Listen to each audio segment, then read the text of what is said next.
బీసీల జనగణన చేసిన తర్వాత అప్పటికి ఇప్పుడు ఎందుకు చేయట్లేదని చెప్పి నీ ప్రభుత్వాన్ని బీసీ కులస్తులు అందరూ అడుగుతుంటే ఎందుకు భయపడుతున్నా దానికి ఆలోచిస్తే చాలా క్రిస్టల్ క్లియర్ ఉంది దానికి ఆన్సర్ ఏంటంటే ఉన్నదానికంటే ఎక్కువ ఉన్నారు కాబట్టి ఆ నెంబర్స్ పెరిగినాయి కాబట్టి ఇప్పుడు ఏం చేస్తే మళ్ళీ తర్వాత అల్లరైపోతుందని చెప్పి మాత్రమే వాళ్ళు చేయట్లేదు.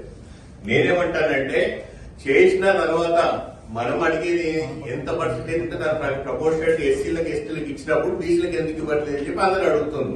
వాళ్ళు అడిగేదంటే రైట్ రాయడం అని అడుగుతున్నారు. అడ్మినిస్ట్రేటివ్ డిఫికల్ట్ అంటున్నారు. అన్ని జనగణన చేస్తున్నాం, సెన్సస్ తీస్తున్నాం, సంవత్సరం అన్ని తీస్తున్నాం, పర్ క్యాపిటల్ ఇన్కమ్ తీస్తున్నాం, ప్రతి గ్రోత్ అదే statistics so common these days. చేస్తే ఏం ప్రాబ్లం అవుతుందో క్లియర్ ఉంది. వాళ్ళు చేస్తే రిజర్వేషన్స్ ఇంప్లిమెంట్ చేయలేరు కాబట్టి ఈ భయపడిపోతుంది. కానీ నేనేమంటానంటే ఓ డెసిషన్ తీసుకోవాలి. మోస్ట్ బ్యాక్వర్డ్ ఎంబీసీలను కూడా ఇంక్లూడ్ చేయాలని చెప్పి ఇన్ని సంవత్సరాల కొద్ది వాళ్ళు పార్లమెంట్ లో బయట అంతా అల్లరి చేస్తుంటే ఎందుకు చేయట్లేదు దానికి సొల్యూషన్ వెరీ క్లియర్. వాళ్ళకి ఇంటెన్షన్ లేదు. ఇంటెన్షన్ ఉంటే డిఫరెంట్ గా చేస్తారు. యూనిఫామ్ ప్రొక్యూర్మెంట్ పాలసీ గురించి మేము మాట్లాడుతుంటే మన రాహుల్ గాంధీ గారు ట్వీట్ చేస్తారు, TRS and BJP party together they are not serious about paddy procurement. అసలు అర్థమవుతుందా కాంగ్రెస్ వాళ్ళకు? నెక్స్ట్ డే రేవంత్ రెడ్డి చెప్తాడు మేమందరం సెంట్రల్ హాల్ లో కూర్చున్నామని చెప్పి. మేము గంటల తరబడి కింద బెల్లో కూర్చొని అల్లరి చేస్తుంటే అక్కడ దూరం బయట కూర్చొని నవ్వుతారు తప్ప మేము పర్సనల్ కూడా అడిగినా వచ్చి మాతో పాటు కూడా కూర్చోండి. ఎందుకు కూర్చొని ఈ ఎంపీలు కాంగ్రెస్ ఎంపీలు ఇప్పుడు బయట బాగా మాట్లాడుతున్నారు. సెంట్రల్ ఉందంటే అసలు నిరసన తెలిపేది ఎలా ఉంటుంది? సెంట్రల్ పార్లమెంట్ కి వెళ్తాం, వెళ్ళకపోతాం, అల్లరి చేస్తాం, బయటకు వచ్చి నిరసన తెలుపుతాం. ఇంతకంటే ఎక్కువ అక్కడే పడుకుంటారు. ఎవరైనా నిరసన తెలిపట్లేదు, సెంట్రల్ బయట కూర్చుంటారు. ఏం మాట్లాడుతున్నారు వాళ్ళు? అసలు పాలసీ ఏంది?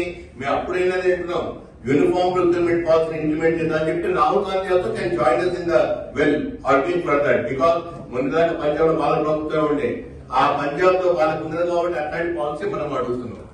మేము అడిగేది ఒక్కటే, ఎంఎస్పీ మనం డిక్లేర్ చేసిన ప్యాడీ కోసం డిక్లేర్ చేస్తున్నాం. ఇప్పుడు రైస్ టాపిక్ ఎందుకు చేస్తున్నారు బీజేపీ లో మాకు అర్థం అవ్వట్లేదు. మేము ప్రతి క్రిస్టల్ క్లియర్ ఉన్నాం. మేము ఇదే టాపిక్ మాట్లాడతాం. అందరికీ ప్యాడీ ప్రొక్యూర్ చేయండి MSP prices, boiled rice, boiled rice ఇవన్నీ మాకేం అవసరం? మేము పోయి అని చెప్పి కేంద్ర ప్రభుత్వం సపోర్ట్ చేయాలని చెప్పి మిల్లింగ్ చేసి ఇస్తున్నాం తప్ప మాకేం అవసరం లేదు. మాకు వచ్చే ప్యాడీ మొత్తం ప్రొక్యూర్ చేయాలి. వేరే రాష్ట్ర రైతులు ప్రొక్యూర్ చేస్తున్నాం, అట్లనే ప్రొక్యూర్ చేయాలి. ఈ బీసీ జనగణన చూడడం మాట్లాడితే ఆలోచించండి. ఒక సిస్టమ్, ఒక కేంద్ర ప్రభుత్వం అన్నిటికీ సేమ్ ఇంప్లిమెంట్ చేయాలి. ఎప్పుడో తమిళనాడులో జయలలిత ప్రభుత్వం ఉన్నప్పుడు వాళ్ళు డామినేట్ చేసి వాళ్ళ సపోర్ట్ అవసరం ఉంది కాబట్టి అమెండ్మెంట్ చేంజ్ చేసి not to come under the supreme